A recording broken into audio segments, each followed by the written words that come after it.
अति प्राचीन दर्शन है। यह एक द्वैतवादी दर्शन है। द्वैतवाद कहने का अर्थ है कि जिसमें चरम सत्ता जो है, अल्टीमेट रियलिटी, दो माना गया है।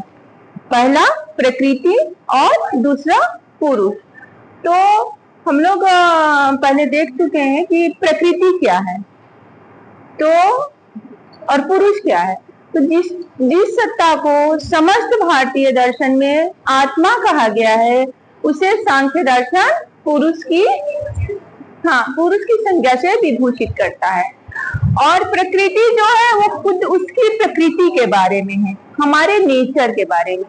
तो ये दो तत्व मिलके, प्रकृति जो है जड़ तत्व है और पुरुष जो है चेतन तत्व है। जड़ और चेतन दोनों मिल के किस तरह से सृष्टि का विकास करते हैं, उसका बहुत ही अच्छा वर्णन है सांख्य दर्शन में। तो सबसे पहले हम लोग जानते हैं कि प्रकृति से सबसे पहले बुद्धि तत्व का विकास होता है। प्रकृति 3 गुणात्मिका है, मतलब प्रकृति में 3 गुण पाए जाते हैं। हाँ, 3 गुण कौन कौन से हैं? हाँ, सतोगुण और इसको ऐसे जानते हैं तो ठीक रहेगा, रजोगुण और तमोगुण। ये क्या है? यहाँ प्रकृति है। प्रकृति से क्या होता है? महत तत्व का आविर्भाव होता है, जिसको हम लोग क्या कहते हैं? बुद्धि कहते हैं। और ये महत से अहंकार, और अहंकार हमारा 3 तरह का होता है, सात्विक, राजसी और तामसिक। और ये तीनों अहंकारों से 3 गुणों का विकास होता है। ठीक है। तो और एक तत्व यहाँ क्या है? पुरुष। ये दोनों ही साथ में संयोग करके विकास करते हैं। अब यह जानने की क्या बात है कि ये विकास की क्रिया क्यों होती है। तो पुरुष अपने आप को जानते नहीं रहता है, तो जानने के लिए प्रकृति से संयोग करता है, मतलब खुद की प्रकृति को जानता है। तो सबसे पहले वो बुद्धि पाता है, और बुद्धि पाता है तो उसको घमंड हो जाता है कि अरे मेरे पास तो बुद्धि है। तो उससे घमंड से 3 तरह का अहंकार होता है, सात्विक, राजसिक और तामसिक। फिर इससे 3 गुणों का विकास होता है। क्योंकि हमारा कार्य क्या है, विकास क्यों हो रहा है कि हम एक अपने लक्ष्य, जीवन के लक्ष्य पे पहुंचे। और मानव जीवन का लक्ष्य क्या है? चरम पुरुषार्थ को प्राप्त करना। तो पुरुष मुक्त होना चाहता है। और मुक्त कैसे होंगे? जब तक हम स्वधर्म पढ़ना है। स्वधर्म क्या है?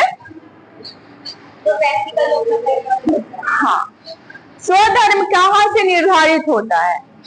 तो पहले हम लोग जानेंगे कि धर्म क्या है। तो धर्म शब्द की उत्पत्ति द्वि धातु से हुई है, जिसका अर्थ है धारण करना। ठीक है।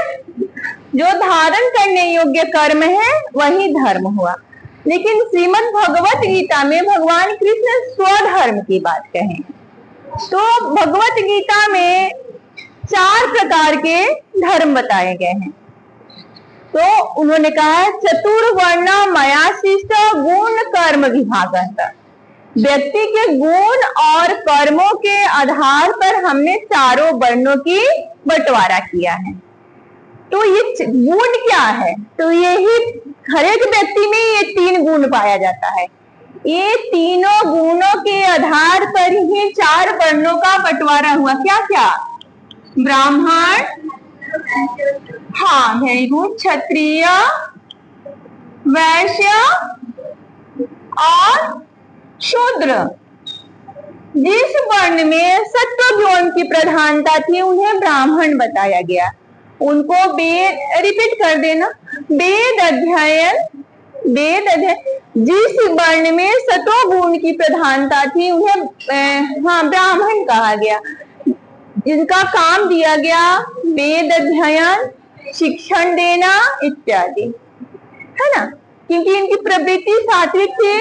सत्व गुण का क्या है? हल्का होता है, इससे आदमी हमारा मेमोराइज करता है, अच्छे से सात्विक प्रवृत्ति होता है, और जिसकी प्रवृत्ति सात्विक होगी वही गुण में तो था ही। हाँ, हमको लगता था कि रजो मतलब राजा, राजा मतलब क्षत्रिय, लेकिन ऐसा नहीं है, वो याद करने के लिए था। रजोगुण मिश्रित सत्व था, रजोगुण भी था और सत्व भी था, मतलब इसको सात्विक प्रवृत्ति के कारण शिक्षा अगर कोई दे रहा है तो शिक्षा ग्रहण करने की क्वालिटी होनी चाहिए। तो जिसमें सत्वगुण था और रजोगुण मतलब एक्टिव भी था, एक्टिवनेस था, राजकाज देखने की क्षमता, चंचलता, एक्टिवनेस, उसको बना दिया गया क्षत्रिय, और उसके जिम्मे कार्य क्या दिया गया, प्रजा के संचालन करना, देख रेख करना, शासन करना, क्योंकि उसमें दोनों क्वालिटी का आवश्यकता होता है। तीसरा हो गया वैश्य, वैश्य जिसमें एक्टिव ज्यादा था, क्योंकि काम कार्य में करने का जिसकी क्षमता थी, तो वो हो गया ये वैश्य। और शूद्र जिनमें बिल्कुल ही सात्विकता नहीं थी, जिनमें बिल्कुल ही राज नहीं था, रजोगुण नहीं था, तमोगुण की प्रबलता थी। तो तमोगुण अंधकार का प्रतीक, अज्ञान का प्रतीक है। तो जो जन्म लिया है सबको मोक्ष मिलना चाहिए, तो उनका मोक्ष यानी उनका जीवन यापन कैसे होगा, तो उन्हें बताया गया कि तुम तीनों वर्णों की सेवा करो, सेवा करो, तुमको मोक्ष मिल जाएगा। तो शूद्र को काम दे दिया गया सेवा का, ठीक है। तो यही गीता में 4 वर्णों का बताया गया है।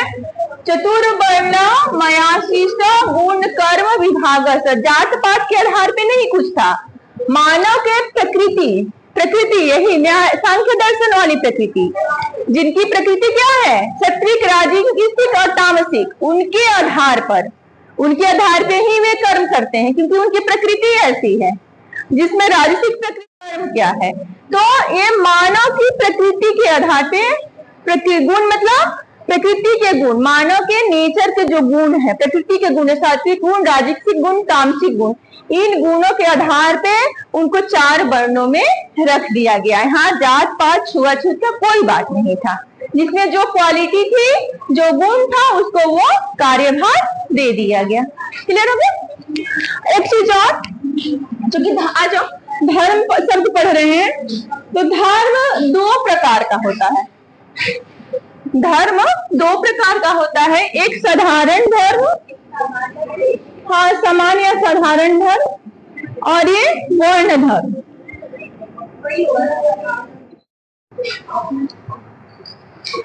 धर्म शब्द की उत्पत्ति धी धातु से हुई है, जिसका अर्थ है धारण करना। वैसा कर्म जो धारण करने योग्य हो उसे धर्म कहते हैं। हमारे भारतीय दर्शन में धर्म 2 प्रकार का बताया गया है, सामान्य धर्म और विशेष धर्म। सामान्य धर्म को मनु ने 10 प्रकार के बताया है, जिसका पालन सभी को करना चाहिए, जिसमें पहला है धृति, क्षमा, दम, शौच, इंद्रिय निग्रह, धी, विद्या, सत्य और अक्रोध। धृति का पालन सभी को करना चाहिए, क्षमा भाव सब में होना चाहिए, दम इंद्रियों का निग्रह, शौच साफ सफाई से रहना चाहिए, इंद्रियों का निग्रह करना चाहिए, मतलब इंद्रिया स्वभावतः अपने विषय की तरफ आकर्षित होती है, उन पर अपना नियंत्रण रखना है और सही जगह पे लगाना चाहिए। धी और विद्या ग्रहण करना चाहिए, सत्य बोलना चाहिए, अक्रोध का भावना रखना चाहिए। सामान्य व्यक्तियों में ये सामान्य धर्म है, जिसको सभी को धारण करना है और इसका पालन सभी व्यक्तियों को करना अनिवार्य है। दूसरा हो गया वर्ण धर्म। मानव जीवन को 4 वर्णों में बंटवारा किया गया है, उनके गुण और कर्मों के हिसाब से। तो गुण क्या है, तो ये प्रकृति के जो 3 गुण है, सत्वगुण, रजोगुण, तमोगुण, उनके आधार पे मानव को 4 वर्णों में बांटा गया है, ब्राह्मण, क्षत्रिय, वैश्य और शूद्र। और उनके को 4 आश्रम में बांटा गया है। मानव जीवन काल को 4 आश्रम में बांटा गया। पहला ब्रह्मचर्य आश्रम है, दूसरा गृहस्थ आश्रम है,